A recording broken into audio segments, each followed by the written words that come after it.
All right, cool.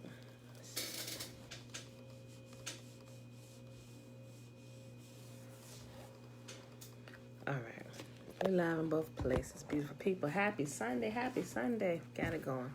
Screen looked a little blue and I thought it was my lens. Well, it was my lens. I fixed it. All right, y'all. That's my pen.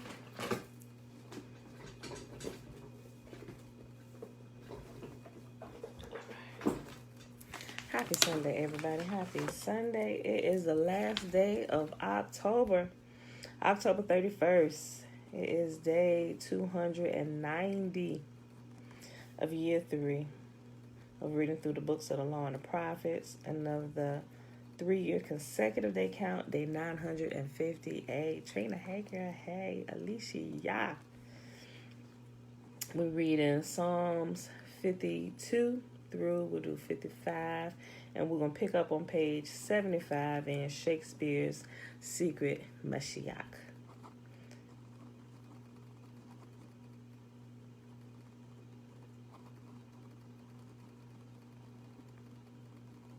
All right, y'all. So let's go ahead and do the shimmer real quick and get right to it. Levon, blessings, blessings. Okay. Remember the shimmer is found. Let's go here. It's found in Deuteronomy chapter 6, starting at verse 3. Hear, therefore, O Israel, and observe to do it, that it may be well with you, and that you may increase mightily, as Yahuwah, the mighty one of our fathers, has promised us, in the land that flows with milk and honey. Hear, O Israel, Yahuwah, our mighty one, he is one. And you shall love Yahuwah, your mighty one, with all your heart, and with all your soul, and with all your might. And these words which I command you this day shall be in your heart. And you shall teach them diligently unto your children, and shall talk of them when you sit in your house, when you walk by the way, when you lie down, and when you rise up. And you shall bind them for a sign upon your hand, and they shall be as frontlets between your eyes. And you shall write them upon the posts of your house and on your gates. And Yahuwah commanded us to do all these statutes, to fear Yahuwah, our mighty one, for our good always, that he might preserve us alive as it is at this day.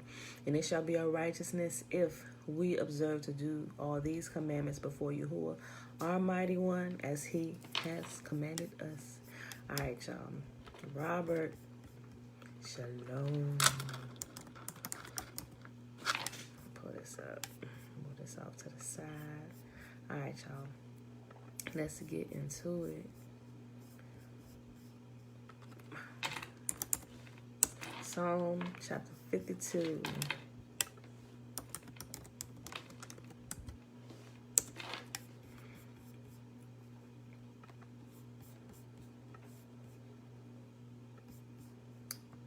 All right.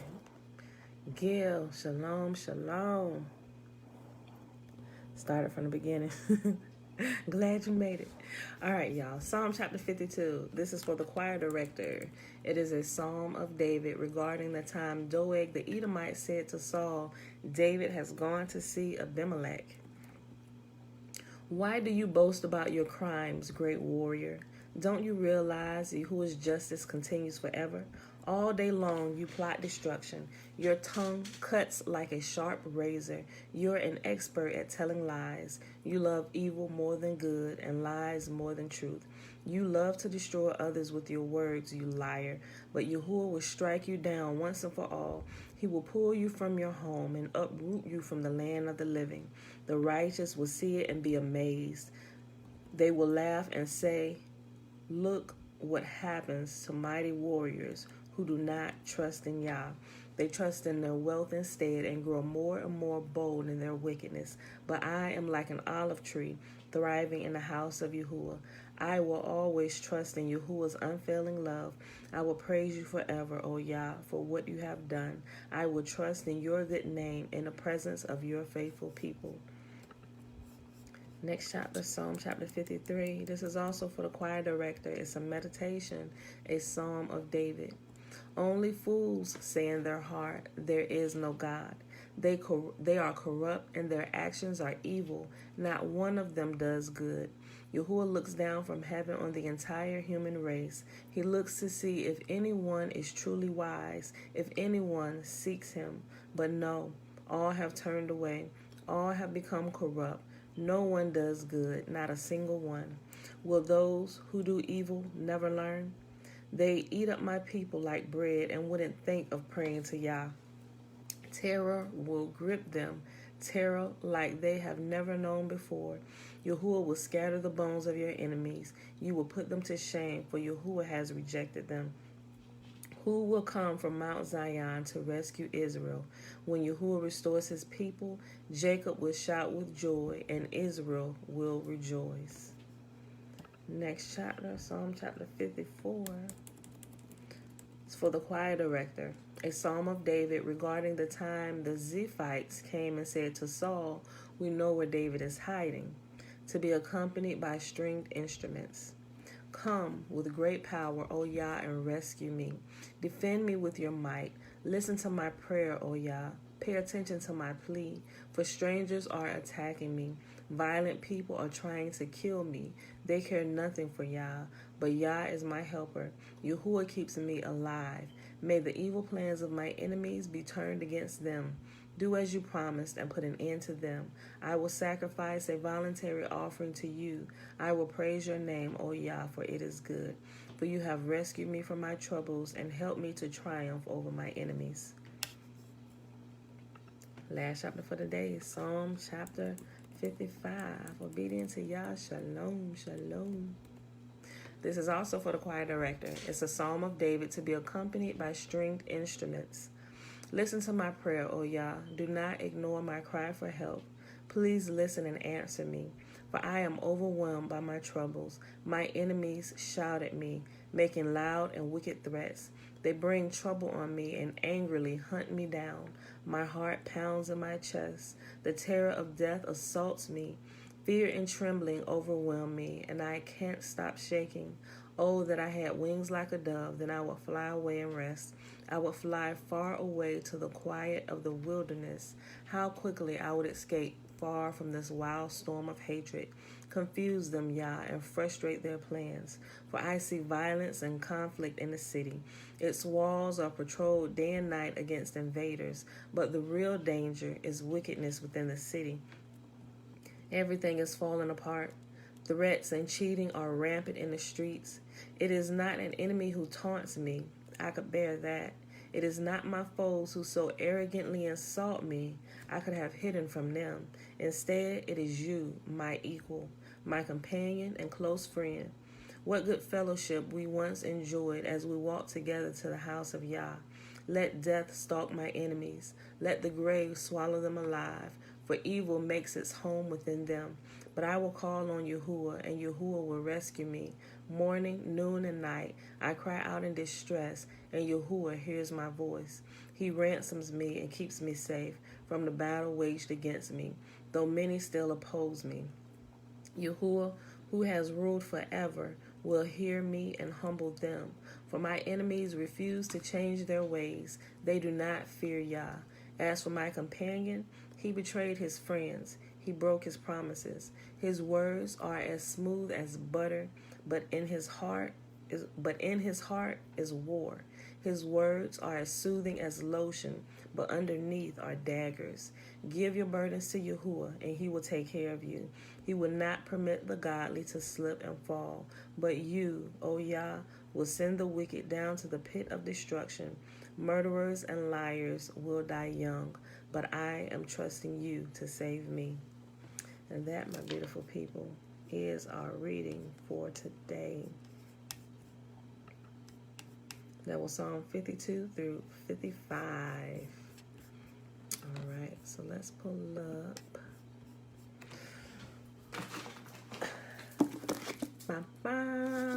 Okay, Shakespeare's Secret Messiah.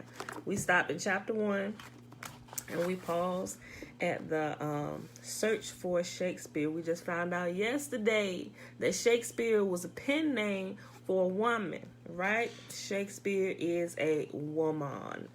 If y'all went back to the video yesterday, probably about, I'd say almost 2 hours after the video, you will see on Facebook and on YouTube that I posted the links to to like Romeo and Juliet and Hamlet. It's a couple other ones that's mentioned in here. I'll see if I can go back and find those and add them to the list if you want to watch them. I'm not saying you have to, but it'll be a good refresher if you've seen it, if you haven't seen it in a long time, and it'll be a, you know, it'll kind of keep you on track when he starts mentioning some of the things that kind of connect and where they're taking shots at the New Testament and Josephus and them, right? So if you want to stay on track, but if you think, you know, I can get through without going to watch that, because they're pretty long. I posted, you can take your pick of which one you want to watch or listen to. I found the audiobook for those who want to listen to the audio. Dana, sis, where you been? I posted the audio for both of them, Romeo and Juliet. And for Hamlet, I also posted the actual play. There are multiple colleges that did the plays for him, and all the plays range from 2 to 3.5 hours long. So I posted a play for each, and I posted the movie for each. Wait, did I post the movie for Hamlet? I gotta double check. But I know I definitely posted 2 versions of the movie for Romeo and Juliet, the most modern version with Leonardo DiCaprio, which is my favorite version, right? I kind of like him as an actor, and it was pretty cool the way they kind of moved the screen real fast on different things. I just like the semi-animation for that. But also there is a movie that they did for Romeo and Juliet. There's more of a, you know, it's just, it's good. It's a movie, but they're all like 3 hours long. So to kind of get caught up and make sure you're familiar with some of the stuff that this is using. Because remember, all of this is connected. Girl, your vacay messed me up. Shoot, girl, my vacation messed me up. Not messed me up. It was good, but it did kind of throw me off on my stuff. My days and everything, where I got the Sabbath mixed up from October and November, because I was explaining it I was actually explaining it in detail to somebody, and I got mixed up, and I was like, "Oh, I'm glad the Sabbath tomorrow." Not even thinking, no, tomorrow is not the Sabbath. I was thinking tomorrow is the Sabbath, Friday, but it was actually that day. That girl, yeah, it's just I got to do a little bit better organization next time I go on vacation for that long. So, but yeah. So yesterday we found out, Dana, I'm not sure if you've been here. You probably, I think you were here since we've started Shakespeare's Secret Messiah. It's like the second part to Caesar's Messiah. But it's going into more detail on some other things. But this right here actually gets into more detail of what Caesar's Messiah didn't, which is Revelation. So at the halfway point of this book, it starts talking about Revelation and breaking it down, how it was created, where different things were pulled from, and all the way to the end of the book, it's talking about Revelation, right? And all the shenanigans and all those things. So, but yeah, so yesterday, and if you go back, just kind of quick summation, she was actually, okay, so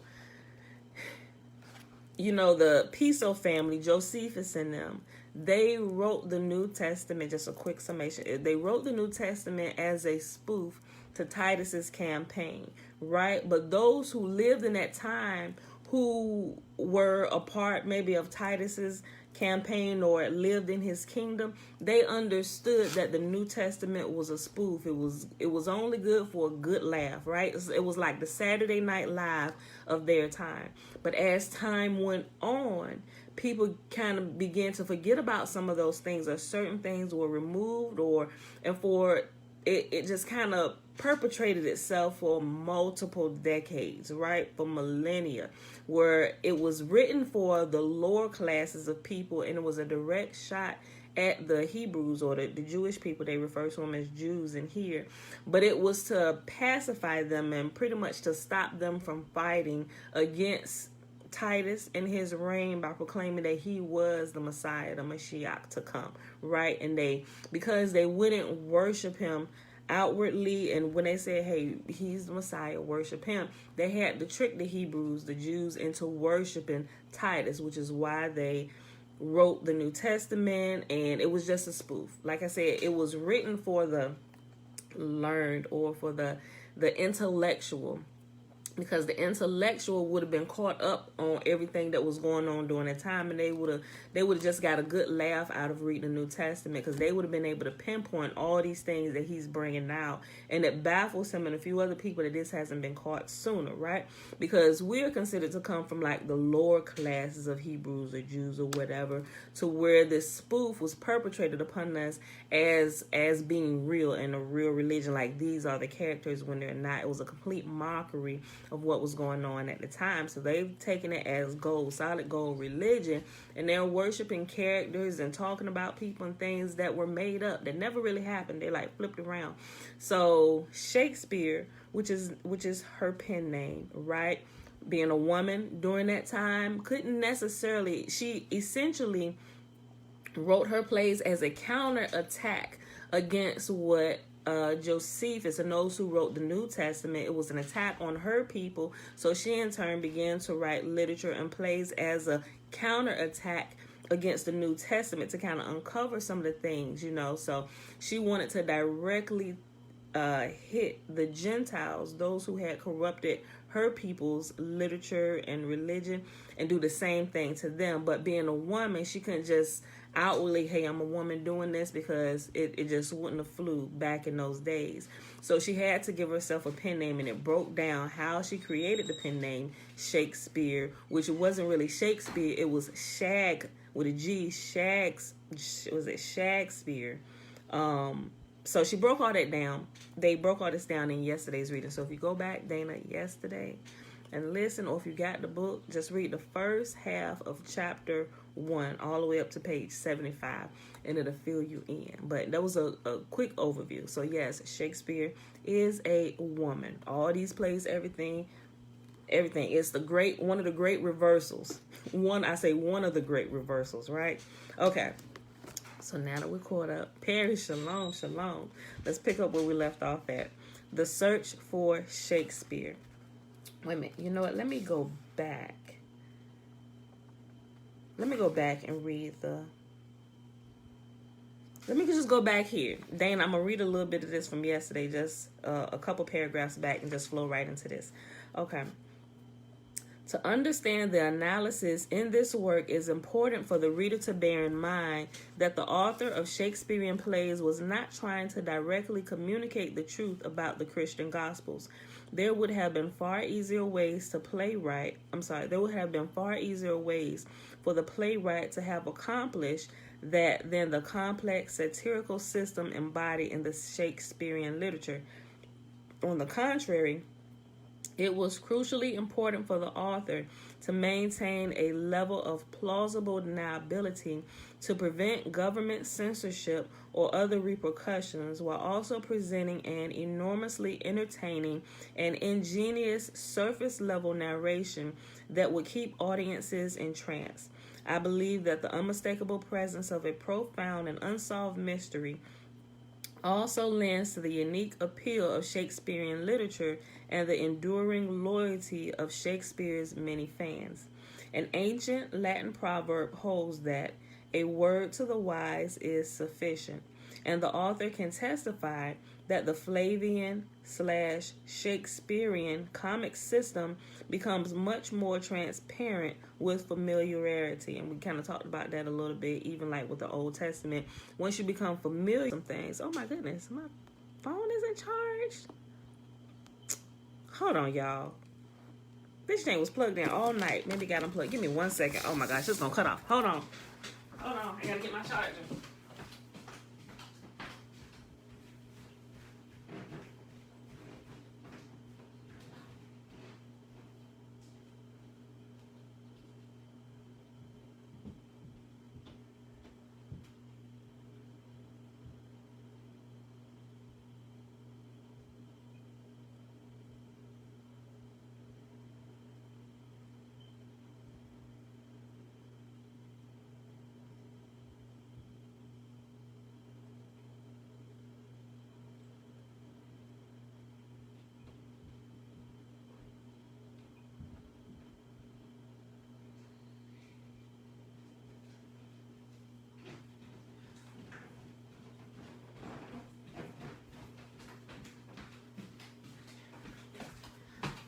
Okay.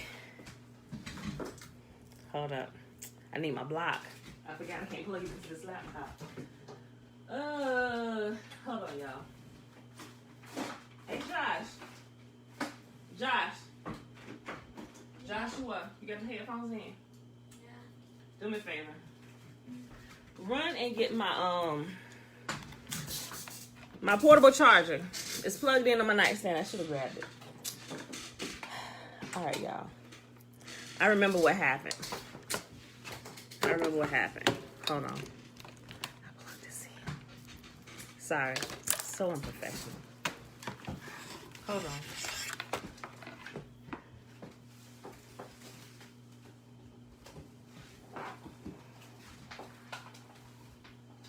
Oh yeah, this ain't gonna work. I remember what happened last night. Let's see if he bring my my phone kept ringing last night. When I grabbed it off my nightstand, I forgot I was using my shorter cord. Can't find my longer one. It's probably still in my suitcase. I ain't even done unpacking my suitcase. I'm just like, I don't need nothing out of it. I'll probably do it later on today. But my longer cord is probably at the bottom of that. And when I snatched it, I remember to snatch it out of and put it on the floor. Thank you. Hold on. At least this is charged. Okay. Hold on, y'all. Okay. I'm gonna have to rig this now. Okay, I'm sorry. Hold on.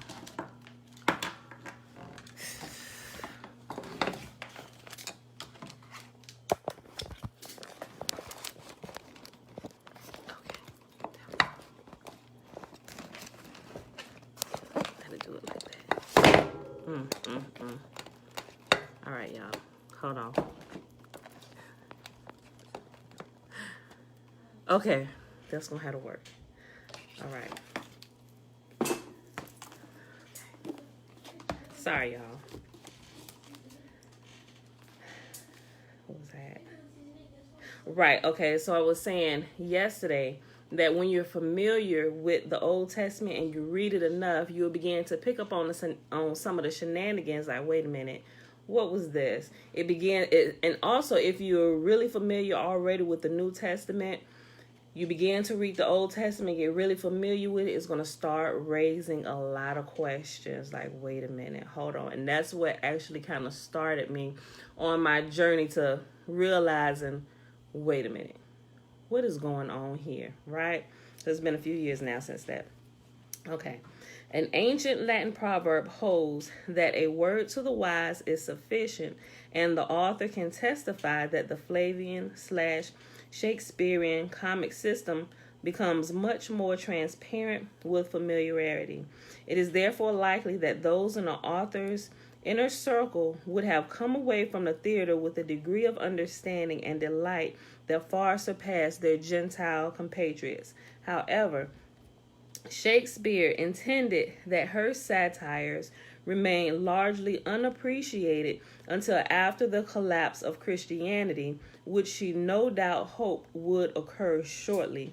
In this way, she could deliver the same blow to Gentiles that Titus intended for the Jews. Though often interpreted as an effort to elevate humanity at their deepest level, the works of Shakespeare were intended to inflict the same sense of humiliation on uncomprehending Gentiles that Titus intended for the Jews. As was mentioned in the introduction, it is also important to note that it is not necessary to accept the analysis presented in Caesar's Messiah in order to agree with the thesis of this work. All that is required is to recognize that the author of the Shakespearean literature had come to the same conclusions regarding the Gospels given in that work, whether they are correct or not. Then, having come to these conclusions, she created the literature as a counterattack to the satirical system she believed existed in the Gospels.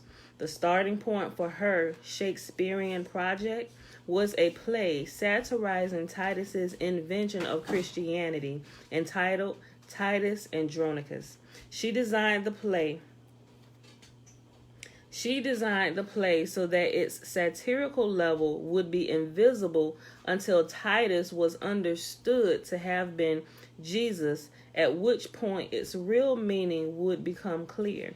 She did not, of course, give her name as the play's author, choosing instead to use a witty nom de plume.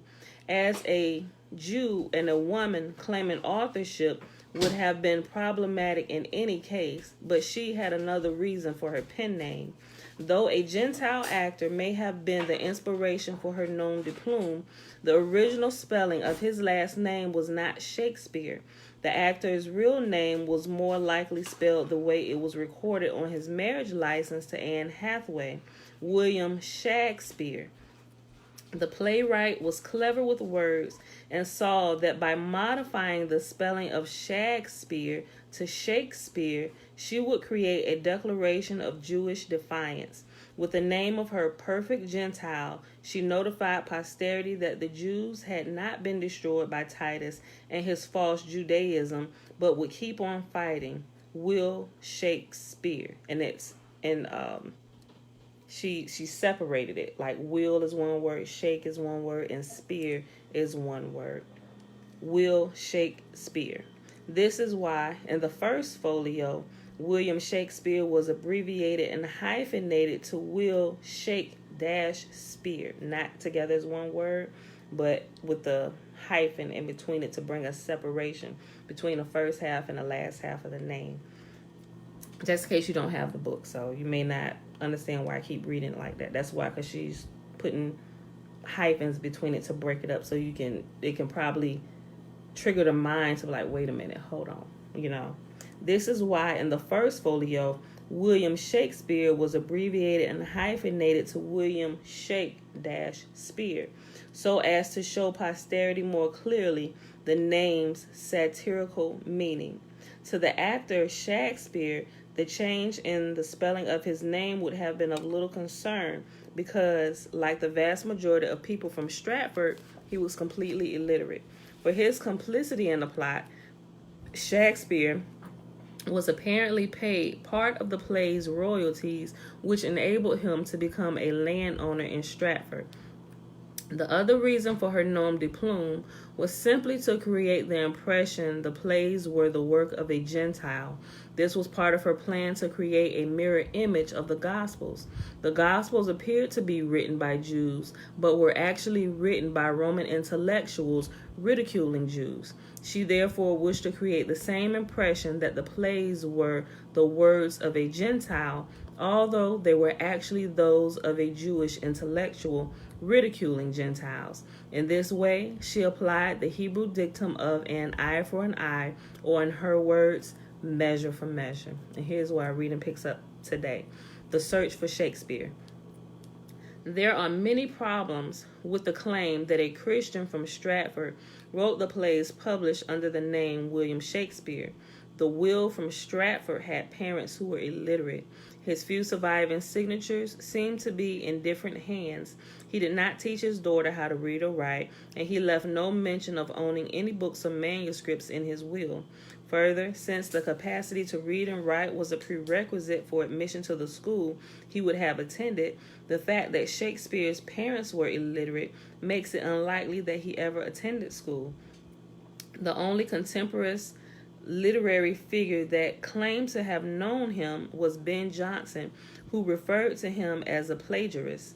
Many of the documents that should have recorded the extent of his participation as an actor or playwright in the London theater scene during his era have either had the relevant sections removed or do not mention Shakespeare at all. For example, the parts of his son-in-law, Philip Henslow's diary covering the period that the plays were written are mysteriously missing. The strange engravings of the bard's face that were published in the early editions of the plays have the appearance of someone wearing a mask, and the preface and introduction to the first folio of Shakespeare's works seems to ridicule, not praise, the Swan of Avon. Moreover, there is the seemingly insurmountable problem of Shakespeare's vocabulary of over 20,000 words and expressions. No other English writer used a vocabulary of even half this size. Milton, for example, used less than 8,000 words to produce all of his works. How did someone raised by illiterate parents come to possess this breadth of vocabulary? The answer that is always given is that Shakespeare was a genius and that this makes anything possible. But there are no other examples of this particular strain of genius in history. No other individual born into such circumstances is known to have developed a command of language that towered over his or her contemporaries. Clearly, because it was a woman that was doing it in the background, and she was a Hebrew, and they were very well educated, right? Okay. We know that now, but I'm going to keep reading. In addition to the biographical problems that is the unsatisfactory nature of the will from Stratford as an explanation for many of the subjects of the plays. Let me read that again. In addition to the biographical problems is the unsatisfactory nature of the will from Stratford as an explanation for the many of the subjects of the plays. That's too many does in there. Why would the Glover's son from Stratford have taken such an interest in the region around Venice or been so interested in Jews and Moors? Remember our whole conversation on the Moors? Okay. Why would he have integrated so much Jewish musical material into the plays?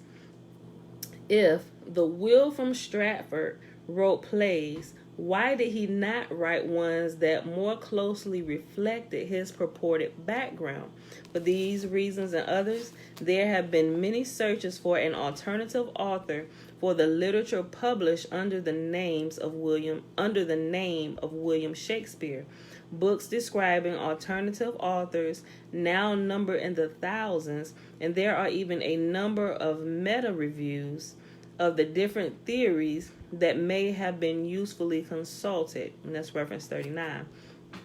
All of the alternative theories of authorship, however, proceed from evidence gleaned from only a small part of the total literature.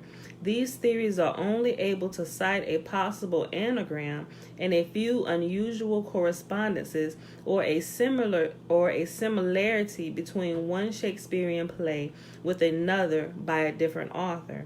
None of these efforts have been able to connect all of the plays that make up the Shakespearean corpus to another author. Since none of the candidates can explain more than a small percentage of the plays, and yet all seem minimally plausible, or at least arguably more plausible than Shakespeare of Stratford, group theories have become popular, yet the genius and the thematic unity of the corpus belly the idea that the corpus was written by some committee process with no central driving force behind it. An adequate argument for an alternative author to the Shakespearean literature must explain more than a few isolated phrases or even a single play. It needs to link its candidate to all of the plays. Thus, any valid alternative authorship theory must be grounded in a global explanatory framework for the Shakespearean literature. Such a framework must fulfill the following criteria. It's 3 of them. Number 1, it must have adequacy of scope.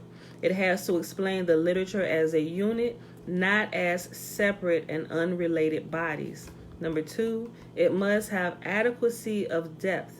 It needs to be able to explain the entirety of the play's symbolic structures and not just their surface narration. And a third, it must be supported by the historical and biographical evidence. The thesis presented here attempts to meet these criteria. It maintains that the playwright used the same symbolic framework to convey the same meanings throughout all of the plays, and that all of the plays reflect the mindset of a specific author. The symbolic framework of the Shakespearean literature is not difficult to understand, but it has not been recognized before simply because it was built upon another framework that critics were unaware of, the hidden satirical level of the Flavian typological system. While the problematic aspects of the identification of Shakespeare as the author of Shakespeare have become fairly well known, the alternative research community is far from having reached any consensus about the true author. Because of the vast scope of the plays, the diversity of their style and topics, the huge vocabulary, and other reasons that I will develop in the course of this book, I believe that group authorship theories are highly plausible, and yet also that the thematic unity and aggressive spirit of the plays suggests that a single mind was the inspiration of this Shakespearean project. The authorship candidates that have received the greatest attention are Edward de Vere, or Earl of Oxford, William Stanley, Earl of Derby, Mary Sidney, and Christopher Marlowe, with Oxford perhaps being the most common suggestions. While it is impossible to rule out the possibility that any of these authors were involved in a project, either as primary or secondary authors, I would agree that none of them meets the requirements for a fully adequate solution to the authorship problem, which must explain the nature of the Shakespearean literature as an inversion of the Flavian typology. The next section is Earl de Vere, or the Earl of Oxford.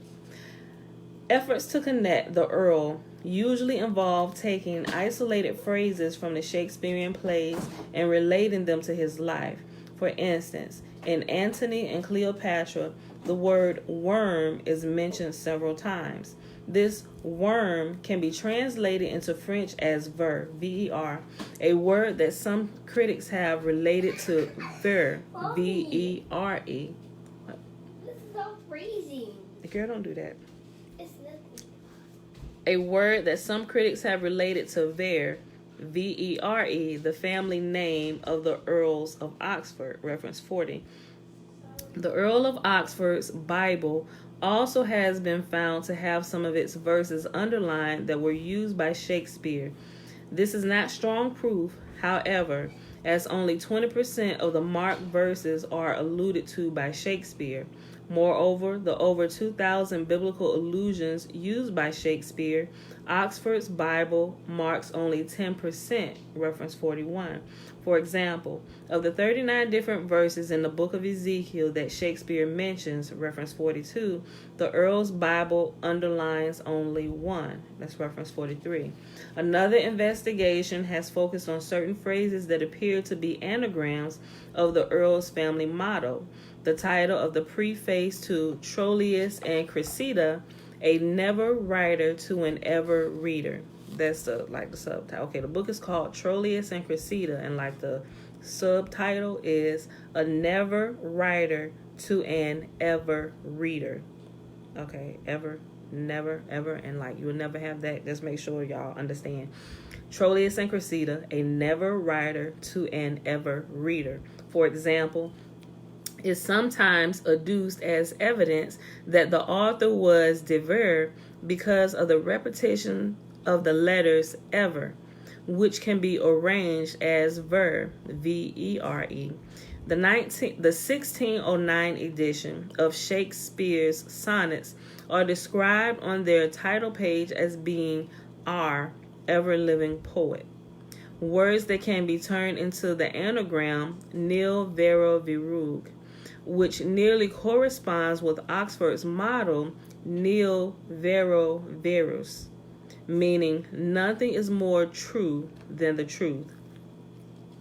I might use it as our title today. Nothing is more true than the truth.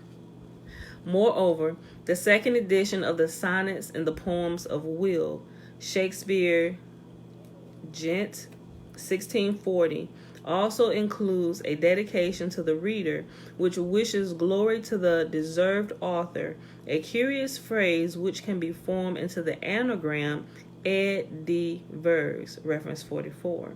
Analysis from anagrams is open to multiple interpretations, of course, and the case for de Vere as Shakespeare is hardly conclusive. The next section is William Stanley, the Earl of Derby. George Finner, allegedly a Jesuit spy, discovered in 1599 that the Earl of Derby had been secretly writing plays. These secret plays have never been identified, leading to a stream of speculation about possible connections to Shakespeare. However, the evidence that has emerged is largely circumstantial. William was undoubtedly part of the same social circle that produced the plays. His older brother was the founder of the King's Men, and Derby was closely affiliated with the Earls of Pembroke and Montgomery, the dedicatees of the First Folio. Various similarities have been noted between the plays and episodes from Derby's life, and his first name and last initial are the same as the playwright William Shakespeare. Derby knew French, which was to put use by Shakespeare in Henry IV. Derby's authorship was advocated by a stream of late 19th and early 20th century authors, including James Greenstreet, reference 45, Robert Fraser, reference 46, Abel Lefranc, reference 47, and Arthur W. Titherley, reference 48. Derby is also frequently mentioned in conjunction with group theories of Shakespearean authorship. The next section is Mary Sidney Herbert. Mary Sidney is also known as Mary Herbert following her marriage to Henry Herbert, Earl of Pembroke, has been nominated by Robin Williams as a likely author of the Shakespearean works, reference 49, as was discussed in a Newsweek article in 2004. Quote, in short, Mary Sidney had the motive, means, and opportunity to write the plays.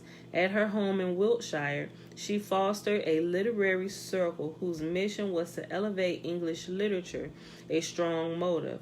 Gary Waller, a Sidney scholar at Purchase College in New York, has called her salon a seedbed of literary revolution, and Sidney herself the first major female literary figure in England. With her vast library, education, and command of foreign languages, Sidney also had the means to create the works, and with her extensive connections in the literary world, she had opportunity to smuggle the plays into theater companies. Perhaps it's just coincidence, but the first 8 Shakespeare plays were published anonymously, and 3 of them, says William, provocatively note on the title page that they were produced by a Pembroke's Men, the acting company that Mary Sidney and her husband sponsored. Sidney, as bard, would solve a number of riddles, argues Williams. It would explain why Shakespeare wrote love sonnets to a younger man. Sidney had a younger lover, Matthew Lister.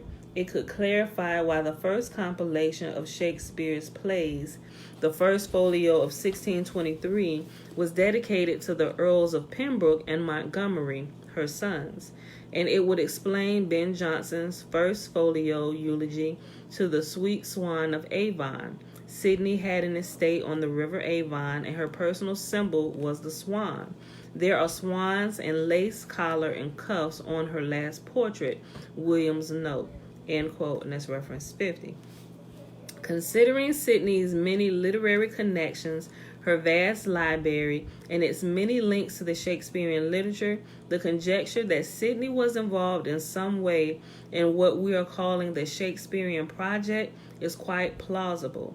However, I am not aware of any evidence that she would have been motivated to become the primary author of what I will show is a body of Jewish revenge literature. Next section. Marlowe and the beginning of the counterattack. I believe that Christopher Marlowe, on the other hand, was directly connected to the creation of the Shakespearean plays. Analysis presented in this work will show that he was certainly involved in the development of their hidden satirical system that attacked Christianity. As explained by the Marlowe Society, quote, Marlowe was a child of the English Renaissance and the Reformation, which was also that troubled period called by the great scholar Dame Frances Yates the false dawn of enlightenment, which was doomed to suppression and delay. He shared his birth year, 1564, with Galileo and with Shakespeare, but that fact is never mentioned by the Shakespearean academic authors. It was a dangerous time in which to express an eager interest in the new scientific discoveries that were exciting the minds of intellectuals all over Europe. In England, Sir Walter Raleigh and the young 9th Earl of Northumberland, Henry Percy, also born in 1564, led a group of intellectuals, a select band of advanced thinking noblemen, courtiers, and educated commoners, including mathematicians, astronomers, voyagers who had explored the New World, geographers, philosophers, and poets. They formed an esoteric club nicknamed the School of Night, which met secretly to discuss this forbidden knowledge, always behind closed doors. Marlowe became a member of this closed circle, who were called free thinkers and were all stigmatized as atheists in order to blacken them in the eyes of the ignorant. A most important member of Sir Walter Raleigh's circle was the advanced thinker, brilliant mathematician, and astronomer Thomas Harriot. He was in the patronage of both Raleigh and the Earl of Northumberland, the latter nicknamed the Wizard Earl for his love of experimenting with chemistry, for which he had laboratories built into all his houses. Harriot, who has been called the greatest scientific mind before Newton, was in secret correspondence with Johannes Kepler, who discovered that the orbits of the planets were not circular but elliptical. Harriot was Marlowe's friend in this circle, with whom he was often seen browsing at the bookstalls in St. Paul's churchyard. These freethinkers discussed a wide range of subjects and were avid in their pursuit of all knowledge. Such men, in the eyes of church, were dangerous. The Earl of Northumberland had, at an early age, dedicated his life to the pursuit of knowledge. He was eventually imprisoned in the Tower of London by King James I for almost 16 years on a false charge of involvement in the Gunpowder Plot, just as Sir Walter Raleigh was falsely charged, also by King James, with conspiring with the Spaniards. In fact, King James had a paranoid fear of these brilliant men because he suspected them of exercising magical powers which the superstitious king held in terror. Oh my gosh. Leisha, I gotta call you. That just answered a question for me. Hold on. Something me and my sister was talking about. Yo.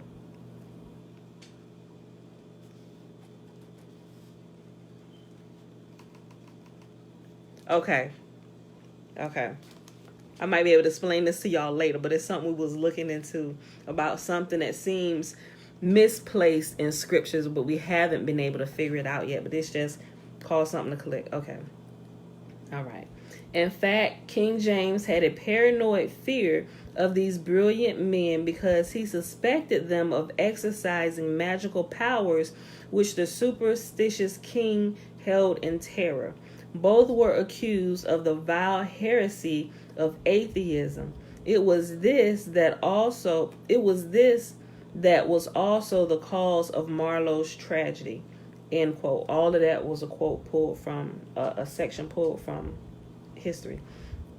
In 1593, Marlowe was apparently murdered under circumstances that have remained a matter of much speculation. While scholars have not conclusively linked Marlowe's murder specifically to his stance against Christianity, there is a clear path of circumstantial evidence leading to that conclusion. Shortly before Marlowe's death, the court of the Star Chamber placed him under investigation. This was the dreaded institution that dealt with matters of heresy and was the English equivalent of the Holy Roman Inquisition. It was empowered to use torture to obtain confessions and operated without a jury or written record. A warrant was issued for Marlowe, ordering that he be brought before the council. The warrant indicated that Marlowe could be found at the house of Thomas Walsingham, brother of Francis Walsingham, the Queen's minister and a Star Chamber member. It is possible that Francis Walsingham had Marlowe under a form of house arrest at this point. At about the same time, Richard Baines, one of Walsingham's paid informants, wrote a letter indicating Marlowe's threat to Christianity, stating, "I think all men in Christianity ought to endeavor that the mouth of so dangerous a member might be stopped." Let me read that again. I think all men in Christianity ought to endeavor that the mouth of so dangerous a member may be stopped. His letter also made a number of absurd accusations against Marlowe. For example, that he believed that Jesus was a bastard and a homosexual and that his mother was a whore.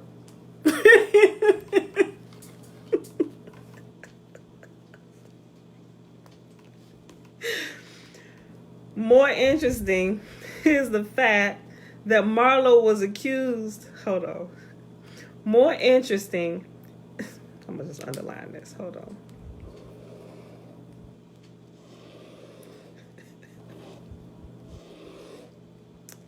I got to be careful. I want to say some stuff sometime, but I got to be careful for some people who are still just kind of waking up. So some things that I want to say, I can't really say because they won't get it really, because they don't really understand yet, because they're still kind of in that that deep delusion. So it would push them away, and I would defeat my purpose of actually trying to wake them up. So I have to be really careful on some things I say.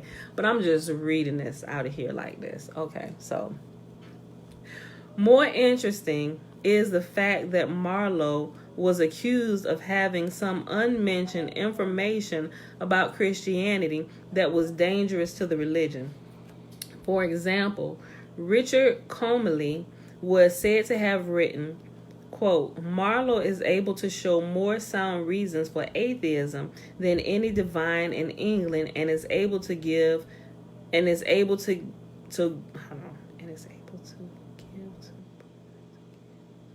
Okay, let me read it again. Quote, "Marlowe is able to show more sound reasons for atheism than any divine in England is able to give to prove divinity." End quote. Comely also allegedly claimed that Marlowe had read an atheist lecture to Sir Walter Raleigh and other members of the School of the Night. Reference 51. As shown below by the analysis of the satire hidden within the play The Jew of Malta, Marlowe was indeed aware of the fact that the Flavians had invented Christianity. At some point, I make myself notes because I got to go back and check some stuff that I was looking up that just, it sheds light on some things that I was looking at. So these are some reference points for me. Okay. As shown below by the analysis of the satire hidden within the play of The Jew of Malta, Marlowe was indeed aware of the fact that the Flavians had invented Christianity. At some point, Marlowe decided to make a public declaration about the real origins of the religion and wrote a book to that effect, at least according to Simon Aldrich, who wrote a letter in which he stated, quote, "Marlowe was an atheist and had writ a book against Scripture, how it was all one man's thinking, end quote. And that's reference 52. The government was successful in censoring Marlowe's book against Scripture, however, and no copy of it has ever been found. Based upon the understanding of the Gospel's satirical system that Marlowe showed in his play, The Jew of Malta, I'm going to see if I can find that, y'all. And I'll share it with y'all, if it's still there. Hold on. Based upon the understanding of the Gospel's satirical system that Marlowe showed in his play, The Jew of Malta, however, if a copy of his work ever comes to light, I am certain it will contain essentially the same information as presented in Caesar's Messiah. The only sure difference is that his will have been well written. The original Coroner's Inquisition into the death of Christopher Marlowe was discovered in 1925 by Leslie Hodgson and was presented in his book, The Death of Christopher Marlowe, reference 53. The document describes a fateful dinner shared by Christopher Morley and Ingram, that is, Ingram Fraser. Quote, and after supper, the said Ingram and Christopher Morley uttered one to another divers malicious words for the reason that they could not be at one nor agree about the payment of the sum of pence, that is, lirecanage, Christopher Morley of a sudden and of his his malice towards the said Ingram, maliciously drew the dagger of the said Ingram, and there maliciously gave the aforesaid Ingram 2 wounds on his head, whereupon the said Ingram, in defense of his life, with the dagger aforesaid, gave the said Christopher a mortal wound over his right eye of the depth of 2 inches and of the width of 1 inch, of which mortal wound the aforesaid Christopher Morley then and there instantly died. End quote. Before this report surfaced, Marlowe was often portrayed as having been killed in a drunken pub fight with some ruffians. However, from the report, we learned that the building where the pub fight occurred was not a tavern, but a personal residence owned by a Mrs. Bull, a relative to Lord Burleigh, the Treasurer of England. Historical records show that the man accused of killing Marlowe, Ingram Fraser, was Thomas Walsingham's serving man. The Queen pardoned Fraser within 4 weeks of the crime, an unusually short interval. Elizabeth also used the era's equivalent of the British Secrets Act to make any further investigation of the murder impossible, and she limited inquiries into Fraser's crime to only those that were raised by her own court. This legal maneuver assured that the case could not be reopened even if new evidence resurfaced.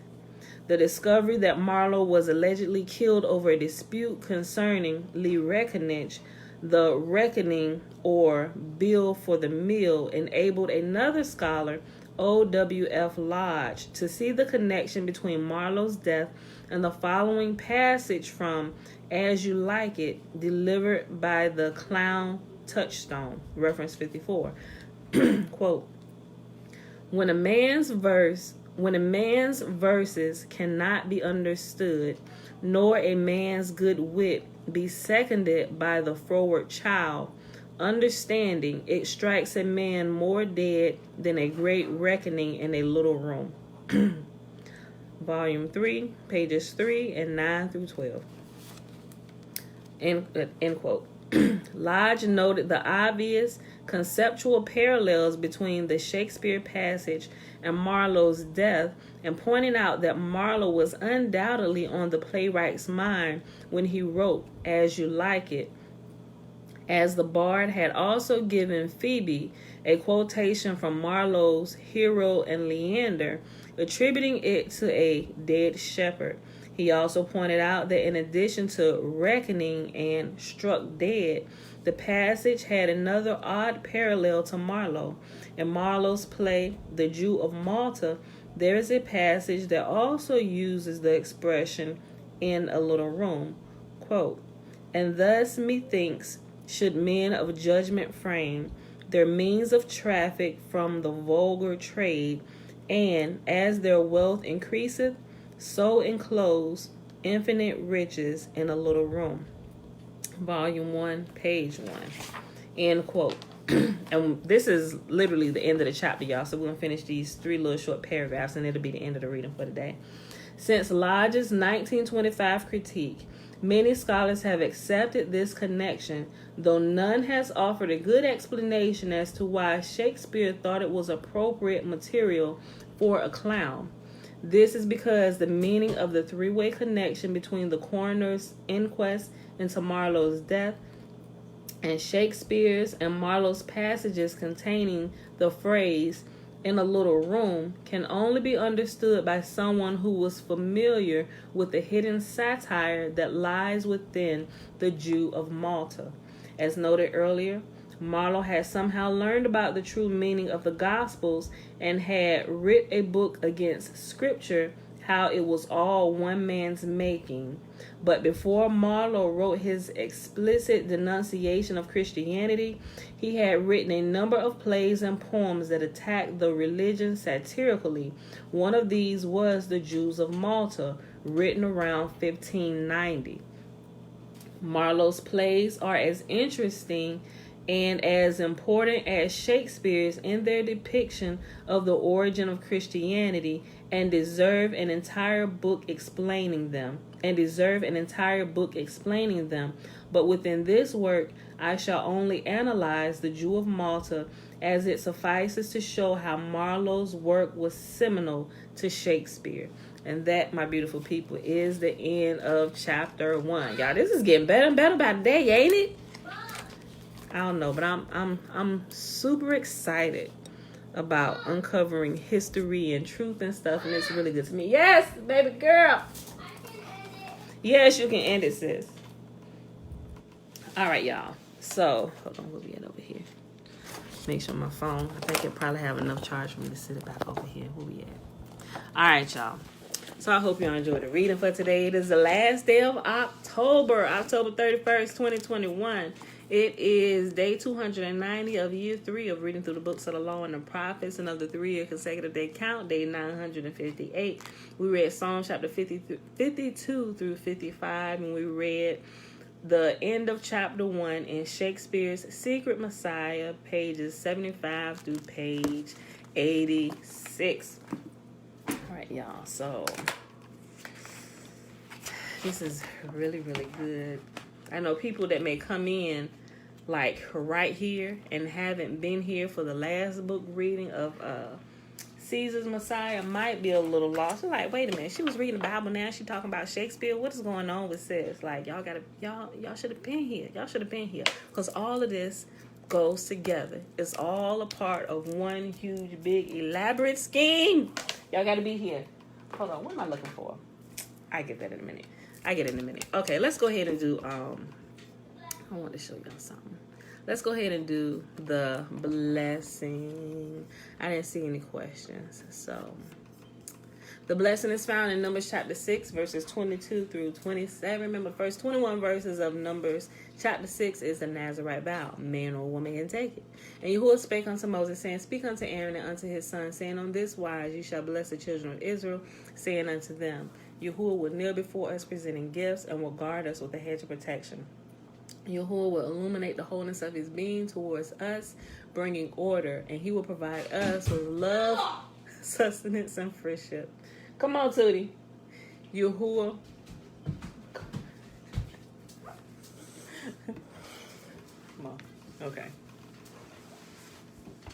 And Yahuwah spake unto Moses, saying, Speak unto Aaron, saying, Speak unto Aaron and unto his sons, saying, On this wise ye shall bless the children of Israel, saying unto them, Yahuwah will kneel before us, presenting gifts, and will guard us with a hedge of protection. Yahuwah will illuminate the wholeness of his being towards us, bringing order, and he will provide us with love, sustenance, and friendship.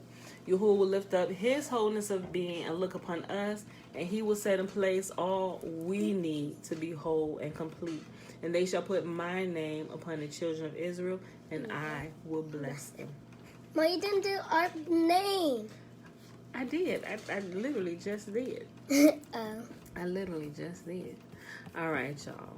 So that is the more accurate rendering of Numbers chapter 6, verses 22 through 27. A lot of you are probably used to hearing it from the King James lingo and how it says it, but this is a more accurate rendering from somebody who speaks fluent Hebrew, right, and can read some of the read just about all of the original scrolls and stuff. So from the original scrolls, that's the most accurate rendering of what it says, right? And it makes it more intimate. It really does.